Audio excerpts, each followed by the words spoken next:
Hello friends, welcome to DK lifestyle. நம்மளுடைய சேனலில் இப்போ என்ன பார்க்க போகிறோன்னா, டேஸ்டியான சுவையான 10 நிமிஷத்தில் உருளைக்கிழங்கு வச்சு சூப்பரான ஒரு ஈவினிங் ஸ்நாக்ஸ் தாங்க பார்க்க போகிறோம். ஆமாங்க, இதை செய்கிறதுக்கு 10 நிமிஷம் போகும். வாங்க வீடியோக்குள்ளே போய் பார்க்கலாம். அது முதல்ல 3 உருளைக்கிழங்க நல்லா வேக போட்டு வச்சாச்சு. இதை அப்படியே நல்லா மசிச்சு விட்டுடலாம் இந்த மாதிரி. இப்போது இது கூடயே 1 டீஸ்பூன் அளவுக்கு கார்ன்ஃப்ளவரும் 2 டீஸ்பூன் அளவுக்கு மைதாவும் சேர்த்துக்கலாம். கூடயே இப்போது இந்த இடத்துல உங்களுக்கு தேவையான அளவு வெஜிடபிள்ஸ் சேர்த்துக்கலாம். அதாவது குடமிளகா, கேரட், பீன்ஸ் இருந்தால் கூட நீங்கள் சேர்த்துக்கலாம். இப்போது 2 ஸ்பூன் அளவுக்கு பிரெட் க்ரம்ஸ் சேர்த்துக்கிறேன். சால்ட்டு சேர்த்துக்கலாம். காரத்துக்காக நான் சில்லி ஃப்ளாக்ஸ் சேர்த்துக்கிறேன். நீங்கள் சில்லி ஃப்ளாக்ஸ் இல்லாட்டி தனி மிளகாத்தூள் கூட நீங்கள் சேர்த்துக்கலாம். சேர்த்து இது எல்லாத்தையும் நல்லா மிக்ஸ் பண்ணிக்கலாம். இப்போது நான் இது கூடயே வெங்காயம் சேர்த்துக்கிறேன். சேர்த்து எல்லாத்தையுமே நல்லா மிக்ஸ் பண்ணி விட்டுடலாம்.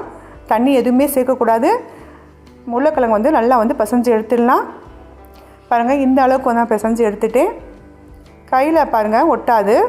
அப்படி கையில் ஒட்டுச்சுன்னா நீங்கள் கொஞ்சம் எண்ணெய் தடவி கூட நீங்கள் நல்லா பிசைஞ்சு எடுத்துக்கலாம். இப்போது ஒரு பவுலில் எடுத்தாச்சு. அதில் 2 டீஸ்பூன் அளவுக்கு மைதா சேர்த்துட்டு இதை சின்ன பேஸ்ட் மாதிரி நம்ம ரெடி பண்ணி வச்சுக்கலாம். லைட்டாக தண்ணி ஊற்றி நல்லா மிக்ஸ் பண்ணி விட்டுடலாம். பாருங்கள், இந்த அளவுக்கு நல்லா மிக்ஸ் பண்ணியிருக்கலாம். இது ஒரு பக்கமாக அப்படியே இருக்கட்டும். இப்போ நம்ம எடுத்துக்கக்கூடிய மாவு ரெடி ஆகிடுச்சு. ஒரு பவுலில் நான் பிரெட் க்ரம்ஸ் வச்சுருக்கேன்.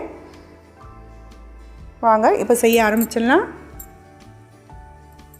இப்போது உருளைக்கிழங்க நம்ம கையில் எடுத்துக்கலாம். கையில் ஒட்டுச்சுன்னா நம்ம ஆயில் சேர்த்துக்கலாம். உங்களுக்கு எந்த ஷேப்புக்கு வேணுமோ அந்த ஷேப்புக்கு நீங்கள் ரெடி பண்ணிக்கோங்க. நான் இந்த மாதிரி நீளமான ஷேப்பில் ட்ரை பண்ணியிருக்கேன். நீங்கள் ரவுண்ட் ஷேப்பு இல்லாட்டி கார்டன் ஷேப்பு கூட எடுத்துக்கலாம். எடுத்து வச்சுக்க மாவை அப்படியே மைதாவில் டிப் பண்ணிவிட்டு அதுக்கப்புறம் நம்ம எடுத்து வச்சுக்கக்கூடிய கார்ன்ஃப்ளாக்ஸில் டிப் பண்ணி எடுத்துக்கலாம். பாருங்கள், இந்த மாதிரி இது அப்படியே நான் வேறு ஒரு பிளேட்டுக்கு நான் மாற்றி வச்சுக்கிறேன். இதே மாதிரி என்கிட்ட இருக்கக்கூடிய எல்லா மாவுக்குள்ளேயுமே இந்த மாதிரி சின்ன சின்ன உருண்டைகளாக செஞ்சு வச்சுருக்கேன். இது அப்படியே ஒரு பக்கமாக இருக்கட்டும். இப்போது கடாயில் எண்ணெய் சேர்த்தாச்சு. எண்ணெய் நல்லா காஞ்சி வந்ததுக்கப்புறம் நம்ம எடுத்து வச்சுக்கக்கூடிய உருண்டைகளை சேர்த்துடலாம். அடுப்பை லோ ஃப்ளேமில் வச்சு செய்யலாம், இல்லாட்டி கருகி போயிடும். ஒரு சைடு நல்லா வெந்ததுக்கப்புறம் நம்ம அடுத்த சைடு கூட நம்ம திருப்பி போட்டுக்கலாம். இந்த மாதிரி பாருங்கள், கடாயில் ஒட்டாமல் எவ்வளோ சூப்பராக வருதுன்ட்டு. எல்லா பக்கமும் நல்லா வெந்ததுக்கப்புறம் நம்ம எடுத்துடலாம். ஸ்கூல் வரும் குழந்தைங்களுக்கு இந்த மாதிரி செஞ்சு கொடுங்க. டேஸ்ட்டும் சூப்பராக இருக்கும். கண்டிப்பாக விரும்பி சாப்பிடுவாங்க. நான் எல்லா சைடுமே திருப்பி போட்டாச்சு. இப்போ வேறொரு பவுலுக்கு நான் மாற்றி எடுத்தாச்சு.